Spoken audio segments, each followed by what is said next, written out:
Everybody, in this short video, we're going to explore the regulation of natural monopolists. It starts with the premise that this is a kind of industry that has really low marginal costs, say producing one more gallon of water, but super high startup costs. And with the low marginal costs, it pulls the average costs down. This was the cost structure of that natural monopoly. If we now add in the idea that if we explore with the buyers, put in demand and marginal revenue, and then look at different kinds of market outcomes inside of this structure, you would start maybe with saying a monopolist, if this was operating on its own and wanting to charge monopolist prices, if they were profit maximizing, they would produce where MR equals MC, the normal profit maximizing rule. They set quantities at that point, and then if they're able to, they would raise prices as much as possible up to the monopolist price. Okay, now predictably, with our normal outcomes with monopoly in the long run, this is creating deadweight loss. Even though they're maximizing profits to themselves, they're not necessarily paying attention to the good of the market as a whole. If the idea of regulation were to make this market competitive, there's a big problem. Well, there's the part that seems attractive, get prices to marginal cost.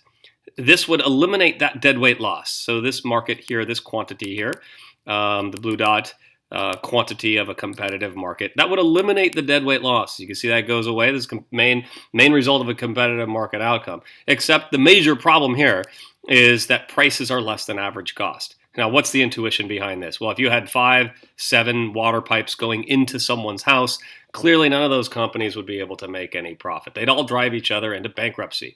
And this is what the model is confirming, that basic intuition. So the idea of regulating a natural monopoly is if this were a competitive market, it's not going to work. But as society, we wouldn't necessarily want this to be a monopoly with big high monopoly prices and restricting of quantities. As you can see there, the monopoly quantities are lower than competitive market quantities. So there's different versions of the regulation of natural monopoly, but the basic story is that in exchange for being allowed to be the monopoly and to be the only seller or to be the prime deliverer on that grid, is that they can't charge monopoly prices. One version of it, say, is to set prices at average cost, right here. Now, that's zero economic profit, okay, which, recall, still means some accounting profit. And it's sort of splitting the difference in terms of quantities.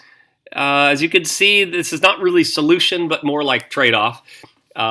There's still some deadweight losses, and it gives, if the firm knows that they set prices at average cost, it gives them little reason to cut costs over time.